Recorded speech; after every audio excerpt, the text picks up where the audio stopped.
Rise of the planet of the apps. इस कहानी की शुरुआत में विल नाम के एक वैज्ञानिक को दिखाया जाता है जो अपने पिता जिनको अल्जाइमर की बीमारी है उनके लिए किसी भी कीमत पर अल्जाइमर की दवा बनाना चाहता है और जल्दी वो इसमें कामयाब भी हो जाता है। लेकिन इंसानों पर इस दवा को टेस्ट करने से पहले एक चिंपैंजी पर इसे टेस्ट किया जाता है, जिसके बाद वो चिंपैंजी बहुत ज्यादा इंटेलिजेंट हो जाता है। विल जब उसकी इंटेलिजेंसी देखता है तो उसे बहुत खुश होती है और अब वो इस दवा को इंसानों के ऊपर इस्तेमाल करना चाहता है। सबसे पहले वो बात अपने सीनियर को बताता है और इसके बाद बोर्ड ऑफ मेंबर्स की एक मीटिंग रखी जाती है जहां पर वो अपनी प्रेजेंटेशन दे रहा होता है। विल की इस नई दवा से सबके सब बहुत खुश होते हैं क्योंकि इसके रिजल्ट्स बहुत ज्यादा पॉजिटिव थे। वहीं उस चिंपैंजी को दिखाया जाता है जिसके ऊपर विल की दवा को इस्तेमाल किया गया था। वहां पर एक वर्कर आता है जो उसे वहां से जबरदस्ती अपने साथ दूसरी जगह ले जाना चाहता है, जिससे चिंपैंजी को बहुत गुस्सा आता है। वो उस वर्कर का हाथ पकड़ लेता है और इसके बाद वहां से निकलकर चारों तरफ तोड़फोड़ करना शुरू कर देता है और उस जगह पहुंच जाता है जहां पर बोर्ड ऑफ मेंबर्स की मीटिंग चल रही होती है। यहाँ पर विल चाहकर भी उसे कंट्रोल नहीं कर पाता क्योंकि ये चिंपैंजी बहुत ज्यादा अग्रेसिव होता है, इसीलिए इस चिंपैंजी को गोली मारनी पड़ती है। और अब चिंपैंजी की मौत के साथ साथ विल का ये पूरा का पूरा एक्सपेरिमेंट भी पूरी तरह से खत्म हो गया है। उसे इस दवा को इंसानों के ऊपर इस्तेमाल करने की इजाजत नहीं दी जाती। हालांकि विल अपने सीनियर को यानी कि बॉस को कन्विंस करने की कोशिश करता है कि मेरी दवा में कोई प्रॉब्लम नहीं है, लेकिन उसका बॉस साफ साफ मना कर देता है। वो कहता है कि अगर तुम्हारी दवा में प्रॉब्लम नहीं होती तो चिंपैंजी इतना ज्यादा अग्रेसिव नहीं होता। हमें बाकी चिंपैंजीज को भी मारना होगा जिनके ऊपर तुमने दवा को इस्तेमाल किया था। और अब विल का दिल टूट जाता है। वो अंदर लैब की तरफ जाता है, तभी उसके पास लैब का केयरटेकर आता है और उसे बताता है कि आपकी दवा में कोई भी प्रॉब्लम नहीं है। दरअसल चिंपैंजी आपकी दवा की वजह से अग्रेसिव नहीं हुई थी, बल्कि उसने उसी वक्त एक बच्चे को जन्म दिया था, जिस वजह से वो गुस्से में आ गई थी क्योंकि उसे वहां से शिफ्ट किया जा रहा था। और अब विल को पूरी बात समझ में आ जाती है। वर्कर उसे कहता है कि मैंने सारे चिंपैंजीज को मार दिया और उस बच्चे को नहीं मार पाया जो अभी अभी पैदा हुआ है। इसके बाद विल बिना किसी को बताए उस बच्चे को अपने घर ले आता है जहां पर विल के फादर भी होते हैं। और यहाँ पर हमें दिखाया जाता है कि ये चिंपैंजी का बच्चा छोटा तो है लेकिन इसका दिमाग इंसानों की तरह तेज है। बहुत जल्दी वो विल के पिता से घुल मिल जाता है। धीरे धीरे 3 साल बीत जाते हैं और अब वो चिंपैंजी का बच्चा जिसका नाम सीजर है वो बहुत ज्यादा स्मार्ट हो चुका है। वो पढ़ता है, वो गेम्स खेलता है और इंसानों की तरह हर एक काम को करता है। बस वो एक चीज नहीं कर सकता और वो है इंसानों की तरह बोलना। वही विल के पिता को दिखाया जाता है जिनकी अल्जाइमर बीमारी की वजह से दिमागी हालत अब बहुत ज्यादा खराब हो चुकी है। यहाँ तक कि उनकी नर्स भी उनका ध्यान रखने से मना कर देती है। वो विल से कहती है कि तुम्हारे पिता को अब हॉस्पिटल की जरूरत है, घर पर उनकी टेक केयर नहीं की जा सकती। विल को इस बात से बहुत दुख होता है और अगले दिन जब वो लैब में जाता है तो उस दवा को लेकर आता है जो उसने सीजर की मॉम को और बाकी चिंपैंजीज को दी थी, जो उसने अल्जाइमर के लिए बनाई थी। वो जानता है कि उसके पिता का बचना अब नामुमकिन है, इसीलिए वो रिस्क लेता है और अपने पिता को अल्जाइमर की वो दवा दे देता है। ये पहले इंसान होते हैं जिनके ऊपर इस अल्जाइमर की दवा को यूज किया होता है। और अगली सुबह जब विल उठता है तो देखता है कि उसके पिता पियानो बजा रहे हैं। वो पूरी तरह से ठीक हो चुके हैं। विल को देखकर बहुत खुशी होती है, यानी उसकी दवा ने उसके पिता को पूरी तरह से ठीक कर दिया है। वहीं हमें सीजर को दिखाया जाता है जो खिड़की से कुछ बच्चों को साइकिल चलाते हुए देखता है। सीजर का भी मन करता है कि वो भी उन बच्चों की तरह साइकिल चलाए, इसीलिए वो पड़ोस के घर में चला जाता है और उस घर का मालिक उसे देख लेता है, इसीलिए बेसबॉल का बैट लाकर वो उस पर हमला करता है। लेकिन इससे पहले कि वो उसे बुरी तरह से मारता, यहाँ पर विल और उसके पिता आ जाते हैं। विल उन्हें समझाने की कोशिश करता है कि ये सिर्फ खेलने की कोशिश कर रहा था, ये हार्मफुल नहीं है। और वो कहता है कि मेरे बच्चों को नुकसान पहुंचा सकता है और अगर ये चिंपैंजी का बच्चा दोबारा यहाँ पर आया तो मैं इसे मार दूंगा। अब यहाँ पर सीजर के पैर पर चोट लग गई होती है, इसीलिए विल उसे डॉक्टर कैरोलाइन के पास ले जाता है। और जब कैरोलाइन उसका इलाज करती है तो उसे पता चलता है कि ये बहुत ज्यादा इंटेलिजेंट है क्योंकि वो चिंपैंजी यानी कि सीजर विल से इशारों में बात कर रहा होता है। दरअसल सीजर को साइन लैंग्वेज आती है और जल्दी वो डॉक्टर कैरोलाइन से भी दोस्ती कर लेता है। अब डॉक्टर कैरोलाइन को सीजर बहुत ज्यादा पसंद आता है, इसीलिए वो विल के घर आना शुरू कर देती है, जहां उसे पता चलता है कि सीजर हमेशा घर पर रहता है, उसे बाहर नहीं ले जाया जाता। इसीलिए सीजर हमेशा खिड़की से बाहर देखता रहता है। इसीलिए कैरोलाइन विल से कहती है कि हमें इसे बाहर ले जाना चाहिए और विल और कैरोलाइन अब सीजर को पास के एक जंगल में जिसका नाम रेडवुड है वहां ले जाते हैं, जहां कर सीजर को बहुत अच्छा लगता है। और इसी तरह से 2 साल और बीत जाते हैं और अब विल और कैरोलाइन एक दूसरे के साथ रिलेशनशिप में आ चुके हैं। सीजर भी अब बड़ा हो चुका है और हमेशा ये रेडवुड में आते हैं। और एक दिन जब ये तीनों के तीनों रेडवुड में होते तभी वहां पर एक फैमिली आती है जिनके पास एक डॉग होता है जिसके गले में पट्टा होता है, जो देखकर सीजर उदास हो जाता है क्योंकि उसके गले में भी पट्टा होता है। वो विल से इशारों में पूछता है क्या मैं तुम्हारा पालतू जानवर हूँ। इससे विल को बहुत दुख होता है। वो कहता है कि तुम मेरे पालतू नहीं हो, तुम मेरे बेटे हो। और अब सीजर अपने बारे में जानना चाहता है कि वो कौन है, वो कहां से आया है। इसीलिए विल सीजर को अपनी लैब के बाहर ले जाता और बताता है कि तुम्हारी मॉम यहाँ पर थी, हमने उसके ऊपर एक दवा का इस्तेमाल किया था और उसी दवा की वजह से आज तुम इतनी ज्यादा इंटेलिजेंट हो। और अब सीजर को अपने बारे में सब कुछ पता चल चुका है। इसके बाद एक घर आते हैं जहां पर विल के पिता को दिखाया जाता है, जिनकी एल्जाइमर की बीमारी अब पहले जैसे वापस हो चुकी है, क्योंकि जो दवा विल उन्हें दे रहा था अब उसने उनके दिमाग पर, उनके शरीर पर काम करना बंद कर दिया।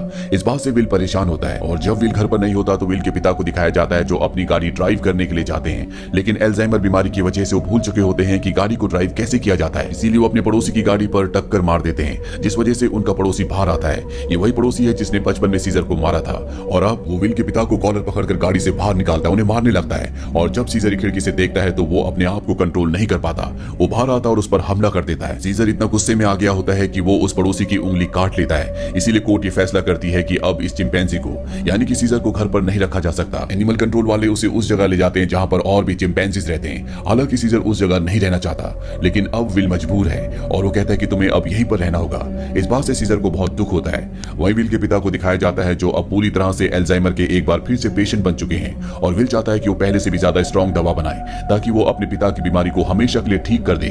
और ये बात वो अपने बॉस को बताता है। वो बताता है कि वो दवा जो मैंने पहले बनाई थी, मैंने अपने पिता के ऊपर इस्तेमाल की थी, वो पूरी तरह से ठीक हो गए थे और वो दवा इतनी स्ट्रॉन्ग नहीं थी कि मेरे पिता की बीमारी को पूरी तरह से ठीक कर पाती और अब मैं स्ट्रॉन्ग दवा बनाना चाहता हूँ। उसका बॉस उसे इजाजत दे देता है और जल्दी विल दवा बना लेता है और अब उस दवा को एक चिंपैंजी के ऊपर इस्तेमाल करने की तैयारी की जाती है। और जब दवा को उसकी बॉडी में इंजेक्ट किया जा रहा होता है तभी एक पाइप निकल जाता है। वहां पर इनका एक कोवर्कर होता है जिसका नाम फ्रैंकलिन है।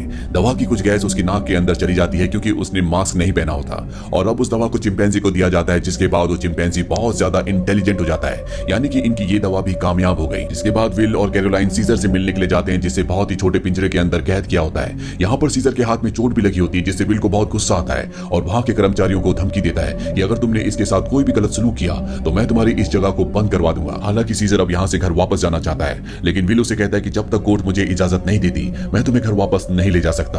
विल यहाँ से चला जाता है और सीजर बहुत ज्यादा उदास हो जाता है। दरअसल वो विल से नाराज है क्योंकि विल उसे अपने साथ घर नहीं ले जा रहा। साथ ही दूसरे चिंपैंजीज उसे यहाँ पर परेशान भी करते हैं। विल जब अपने घर जाता है तो देखता है कि उसके पिता की हालत बहुत ज्यादा खराब है। वो उन्हें दवा देना चाहता है पर विल के पिता मना कर देते हैं। वो कहते हैं कि अब मेरा वक्त आ चुका है और इसके बाद विल के पिता की मृत्यु हो जाती है। विल अपने पिता की मृत्यु से पूरी तरह से टूट जाता है और अब सीजर के अलावा उसका कोई भी नहीं है। वो उसे अपना बेटा मानता है, इसीलिए बहुत सारे पैसे लेकर वो उस जगह जाता है जहां पर सीजर को कैद किया गया है। वहां का जो हेड होता है वो उसे बहुत सारे पैसे देता है और कहता है कि मैं सीजर को अपने साथ ले जाना चाहता हूँ। हालांकि वो मान जाता है पर सीजर दरवाजा बंद कर देता है क्योंकि अब वो विल के साथ नहीं जाना चाहता। वो विल से बहुत ज्यादा नाराज है। विल को लौटना पड़ता है। अब इस जगह काम करने वाले एक लड़के के कुछ दोस्त यहाँ पर चिंपैंजीज को देखने के लिए आते हैं और जब उनमें से एक लड़का सीजर के पास आता है तो सीजर उसे पकड़कर अपनी तरफ खींचता है और उसकी जेब से चाकू निकाल लेता है, जिस चाकू से रात को अपना केज खोलकर एक दूसरे केज के पास जाता है जिसके अंदर एक ओरेंगुटून को बंद किया है जो कि सर्कस से है और सीजर इसका दोस्त है क्योंकि दोनों के दोनों इशारों में बात कर सकते हैं। वो इसे आजाद करवाता है और सीधा विल के घर जाता है जहां पर उसे वो नई दवा मिल जाती है जो विल ने एल्जाइमर के नए पेशेंट्स के लिए बनाई थी।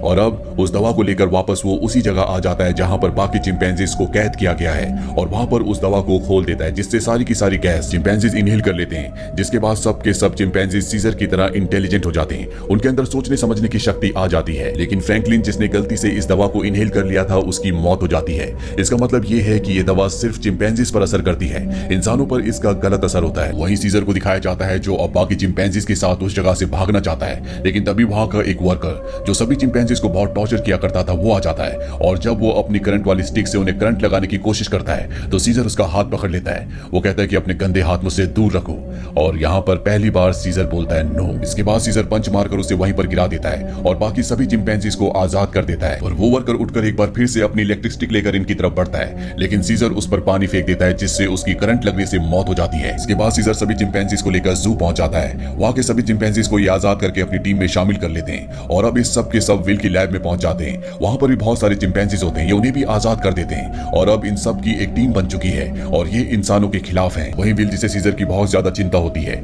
वो उस जगह कॉल करता है जहां पर सीजर को कैद कर रखा गया था और उसका कॉल कोई रिसीव नहीं करता। इसीलिए वो कैरोलाइन के साथ वहां पर पहुंच जाता है जहां पर एक जख्मी वर्कर होता है। वो उसे पूछता है कि यहाँ पर क्या हुआ। वो बताता है कि तुम्हारा चिंपैंजी सबको अपने साथ लेकर चला गया और वो पहली बार बोला भी था। और अब विल को समझ जाता है कि सीजर कहाँ गया होगा और अब विल समझ जाता है कि सीजर अपने सभी साथियों के साथ रेडवुड जा रहा है जहां पर बचपन में वो उसे ले जाया करता था। सीजर अपने साथियों के साथ रेडवुड की तरफ बढ़ रहा होता है। रास्ते में एक ब्रिज आता है जहां पर पुलिस इनका रास्ता रोक लेती है और इसके बाद चिंपैंजीज के और पुलिस के बीच में एक घमासान फाइट होती है। इनके ऊपर हेलीकॉप्टर से भी हमला किया जाता है और जब सीजर को नुकसान पहुंचने वाला होता है कि तभी यहाँ पर एक गोरिल्ला जिसका नाम बक होता है वो हेलीकॉप्टर के ऊपर कूद जाता है और हेलीकॉप्टर को क्रैश कर देता है जिससे उसकी जान चली जाती है। और तभी वहां पर चिंपैंजी कोबा आता है जो उस आदमी को मार देता है जो हेलीकॉप्टर से इन पर गोलियां चला रहा था। दरअसल कोबा वो चिंपैंजी है जिसकी बॉडी में लैब में नई दवा को इंजेक्ट किया गया था और अब ये सब के सब रेडवुड पार्क पहुंच जाते हैं, जहां पर विल भी कुछ देर में पहुंच जाता है। वो सीजर को आवाज लगाता है। एक दूसरा चिंपैंजी विल के ऊपर हमला करने वाला होता है कि सीजर उसे रोकता है। विल सीजर से कहता है कि तुम मेरे साथ घर चलो, नाराजगी छोड़ दो, नहीं तो पुलिस तुम सबको मार देगी। सीजर विल को अपने गले लगाता है और उसके कान में कहता है कि अब यही मेरा घर है। और विल समझ जाता है कि सीजर को उसकी दुनिया मिल चुकी है, वो उसके साथ लौट कर नहीं आएगा, इसीलिए विल इस जगह से चला जाता है। और अब सीजर और उसके साथियों की ये एक नई दुनिया है। वो अपने सभी साथियों का यानी कि अपने ग्रुप का लीडर है। वही हमें विल के पड़ोसी को दिखाया जाता है जिसकी उंगली सीजर ने काटी थी। दरअसल ये एक पायलट होता है जो कि इंटरनेशनल फ्लाइट्स उड़ाता है और इसकी नाक से अब ब्लड निकलता है। दरअसल फ्रैंकलिन जो विल का कोलीग था जिसकी नई दवा के वायरस से मौत हो गई थी, वो दरअसल विल से मिलने उसके घर गया था, लेकिन तब उसकी मुलाकात इसी पड़ोसी से हुई थी। उसे खांसी आई थी जिससे खून के छींटे इसके ऊपर गिर गए थे और अब ये भी उस वायरस से इन्फेक्टेड है। ये इंटरनेशनल फ्लाइट्स उड़ाता है, इसका मतलब ये वायरस पूरी दुनिया में फैला देगा जिससे पूरी दुनिया बदल जाएगी। और होता भी ऐसा ही है। इस मूवी का सेकंड पार्ट जो सन 2014 में आया था उसमें दिखाया जाता है कि वायरस को फैले हुए आज 10 साल हो चुके हैं और अर्थ से इंसानों की बहुत बड़ी आबादी खत्म हो चुकी है। अब वही जिंदा रहता है जो जेनेटिकली इस बीमारी से, इस वायरस से इम्यून है और ऐसा 500 बच्चों में एक ही बच्चा होता है जो जेनेटिकली इस बीमारी, इस वायरस से इम्यून हो। वही चिंपैंजीज को रेडवुड में दिखाया जाता है जो सैन फ्रांसिस्को के पास है।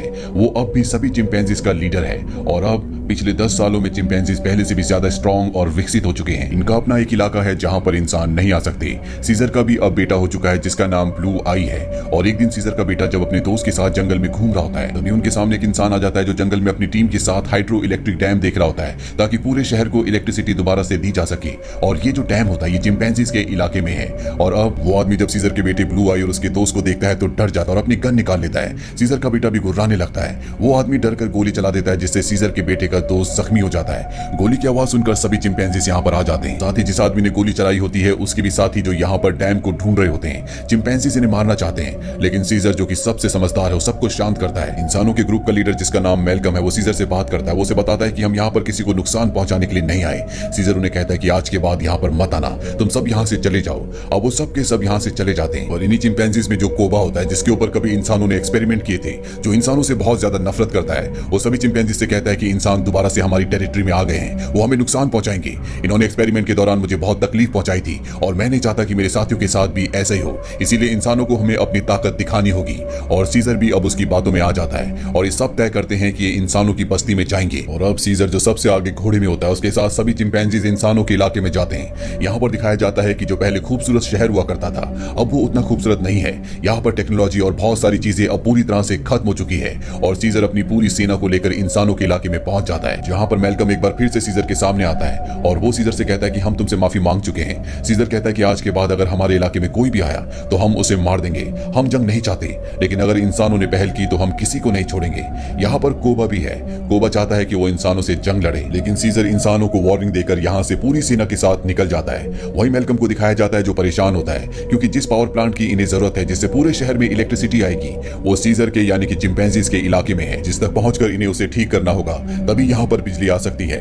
मेलकम अपने सीनियर से बोलता है कि हमें वहां पर जाना होगा, मुझे एक और मौका चाहिए, मैं एक ग्रुप लेकर वहां पर जाना चाहता हूं, मैं सीजर से बात करूंगा। और अब मेलकम अपनी फैमिली और एक छोटे से ग्रुप के साथ जंगल के बाहर पहुंच जाता है जहां पर वो सीजर को पूरी सिचुएशन समझाता है। सीजर इंसानों के साथ रह चुका है, उसे पता है कि इलेक्ट्रिसिटी का मतलब क्या है और इंसानों के लिए वो कितनी जरूरी है। सीजर कहता है कि एक शर्त पर तुम अंदर आ सकते हो, तुम्हें सारे हथियार हमारे हवाले करने होंगे।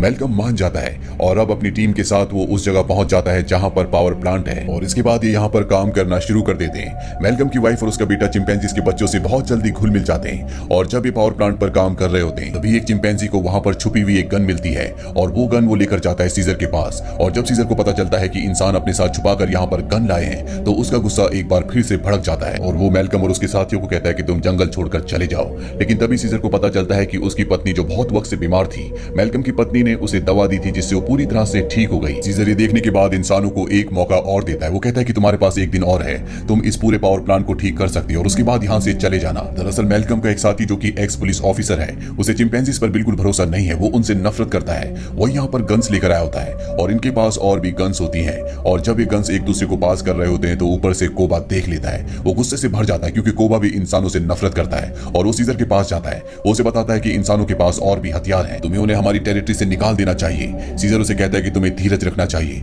इस बात से कोबा को गुस्सा आ जाता है। वो कहता है कि तुम्हें अपने साथियों की चिंता नहीं है, तुम इंसानों से प्यार करते थे क्योंकि तुम भी उन्हीं में से एक हो।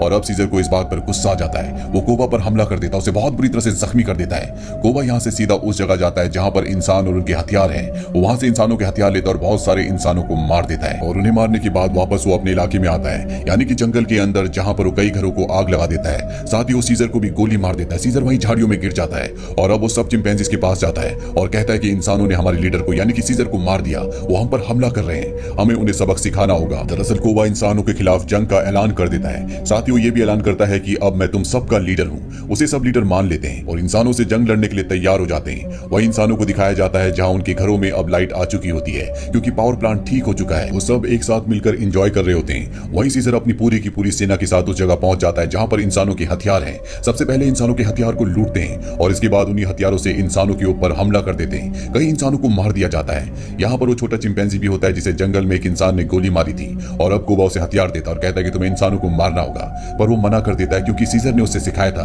कि कभी भी किसी भी इंसान पर बिना वजह हमला मत करना।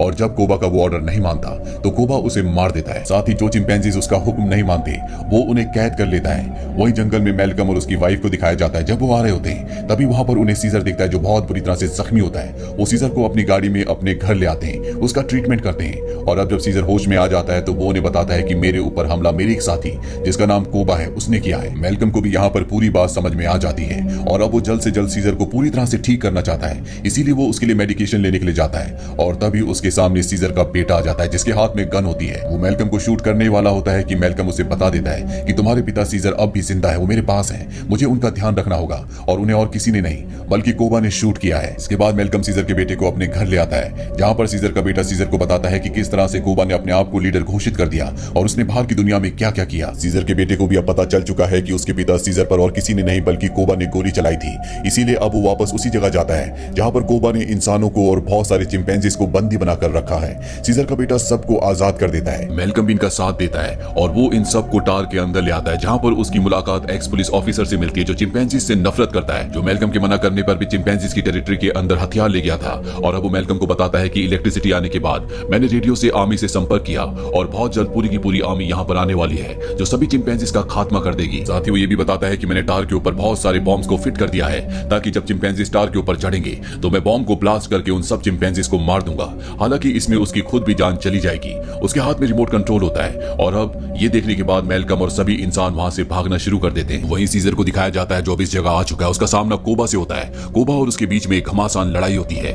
यहाँ पर बाकी एप्स भी अब कोबा की हकीकत जान चुके हैं। वहीं हमें उस एक्स पुलिस ऑफिसर को दिखाया जाता है जो टावर के एक हिस्से को बॉम्ब से ब्लास्ट कर देता है जिसमें कई सारे चिंपैंजीज मारे जाते हैं। लेकिन कोबा, सीजर और उसके कई साथी अब भी जिंदा है। जब कोबा देखता है कि बहुत सारे चिंपैंजीज अब सीजर के पक्ष में है तो वो उन सब पर गोलियां चलाना शुरू कर देता है और सीजर उस पर हमला करता है और उसे बिल्डिंग से टार से नीचे धकेल देता है। वो टार से लटक जाता है और अब वो सीजर से कहता है कि मुझे बचा लो, लेकिन कोबा ने जो किया है उसे माफ नहीं किया जा सकता, इसीलिए सीजर उसे वहां से नीचे गिरा देता है जिससे उसकी मौत हो जाती है। और अब मैल्कम और सीजर एक दूसरे के सामने होते हैं। ये दोनों एक दूसरे से हाथ मिलाते हैं, यानी कि ये दोनों अब अच्छे दोस्त हैं जैसे कभी सीजर विल का हुआ करता था। मैल्कम सीजर को बताता है कि बहुत जल्दी यहाँ पर आर्मी आने वाली है, तुम सबको यहाँ से निकलना होगा ताकि इस वॉर को टाला जा सके। सीजर कहता है कि अब इंसानों के और चिंपैंजीज के बीच में जो वॉर है उसे कभी खत्म नहीं किया जा सकता, तुम्हें अपने परिवार को लेकर यहाँ से निकलना होगा। मैल्कम भी उसकी बात मान जाता है। सीजर और मैल्कम एक दूसरे के गले लगते हैं और इसके बाद मैल्कम अपने परिवार के साथ यहाँ से निकल जाता है। सीजर अब बाहर आता है जहाँ पर बहुत सारे एप्स होते हैं और सब के सब एप्स अब सीजर के आगे झुक जाते हैं क्योंकि उन्हें पता है कि अब इंसानों से उनकी वॉर होने वाली है और उन्हें एक लीडर की जरूरत है जो कि सीजर के अलावा कोई भी नहीं हो सकता। इसके आगे की कहानी का लिंक हमने नीचे डिस्क्रिप्शन में दिया है, तो आप उस पार्ट को भी जरूर देखें। उम्मीद करते हैं कि ये दोनों कहानियां आपको पसंद